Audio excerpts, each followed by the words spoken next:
Assembly సమావేశాల్లో కావలి నియోజకవర్గం పరిధిలో ఉన్న వ్యవసాయ మరియు మత్స్యకారుల సమస్యలను సభ దృష్టికి తీసుకువచ్చి పరిష్కరించాలని సంబంధిత మంత్రులను కోరిన కావలి ఎమ్మెల్యే దగుమాటి వెంకటకృష్ణారెడ్డి.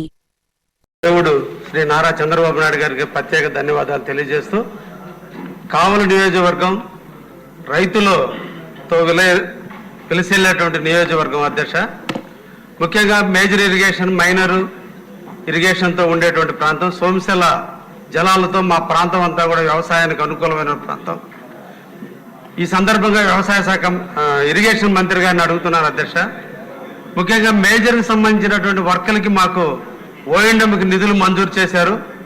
మైనర్ ఇరిగేషన్కి సంబంధించినటువంటి వాటికి నిధులు మంజూరు చేయనందున కారణాన ఈరోజు మా చెరువుల్లో నిండా నీళ్లు ఉన్నాయి, కానీ కాలువలు అభివృద్ధి చేయని కారణాన ఈరోజు రైతులు చాలా ఇబ్బందుల్ని ఎదుర్కోవటం జరుగుతుంది. దయించి ఈ సందర్భంగా నేను మంత్రివర్యులు కోరేది, ఇమీడియట్లీ ఓఎండ్ఎం కింద నిధులు మంజూరు చేయమని చెప్పి ఈ సందర్భంగా కోరుకుంటున్నాను అధ్యక్ష. ఇంకొకటి ఎలక్ట్రిసిటీ డిపార్ట్మెంట్ అధ్యక్ష. మా కావలి నియోజకవర్గం 72 కిలోమీటర్ల పొడవున సముద్రయానం ఉంది. ఆ ప్రాంతంలో మత్స్యకారులు ఎక్కువ గ్రామాలు ఉన్నాయి. దాదాపు 40,000 మంది పాపులేషన్ అక్కడ నివసిస్తున్నారు అధ్యక్ష. సముద్రం పక్కన ఉన్నందువల్ల అల్యూమినియం తీగలు, ఎలక్ట్రికల్ లైన్స్ ఉన్నందువల్ల అవి రస్ట్ వచ్చి 10 సంవత్సరాలకు ఒకసారి లైన్లు మార్చాల్సిన అవసరం ఉంది.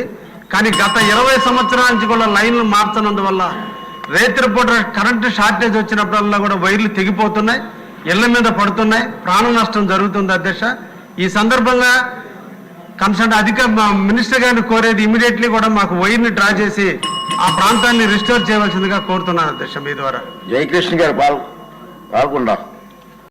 Don't wait for buy a plot, buy and wait. Get your personal loan today through BSK Associates. Thank you.